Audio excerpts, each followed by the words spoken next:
Well, he was a realist painter.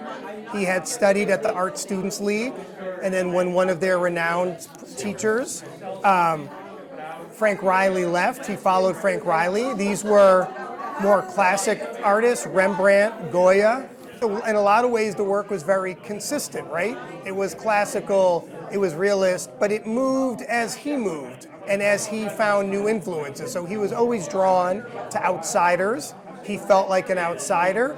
I believe his career certainly started with a bang in the 60s in New York City and then moving to Washington, D.C. But then he came here to upstate New York or central New York.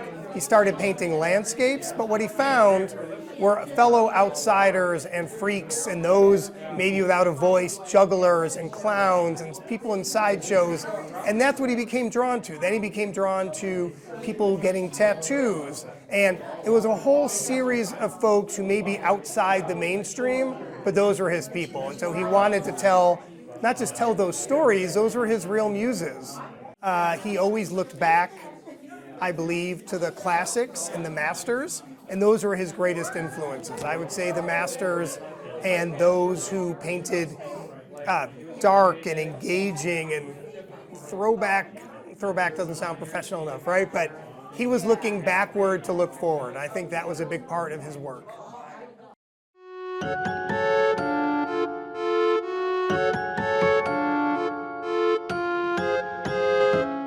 A product of New York City, and I think that can get lost for someone who really did so much of his work here in central New York. I mean, he was a New Yorker, and he's a Jew, and he's an intellectual, and I think these are all influences. And there was a great story earlier that I had never heard, though I immediately resonated, that he would paint with books open, and he would say, if you're trying to solve a problem, you don't look at a photograph, you look at the masters, right? How did Goya paint an arm? And I think that really gives some insight into how beautiful his approach was, that he was ready to be exposed and learn from and be inspired by whatever was around him.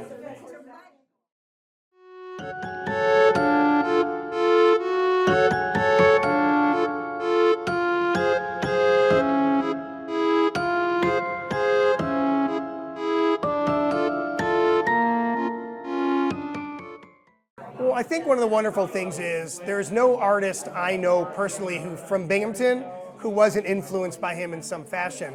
Though the most significant thing, I believe, is that he looked and acted and was a working artist. And so he was a model in a way where you could say, oh, that's doable, right? That's possible.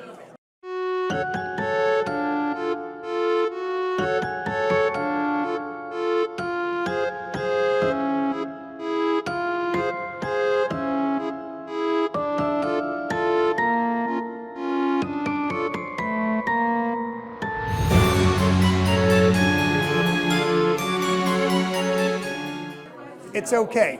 The struggle is worth the effort, and the struggle is okay, and you have to live it, and he really lived it. He was an artist who lived his work.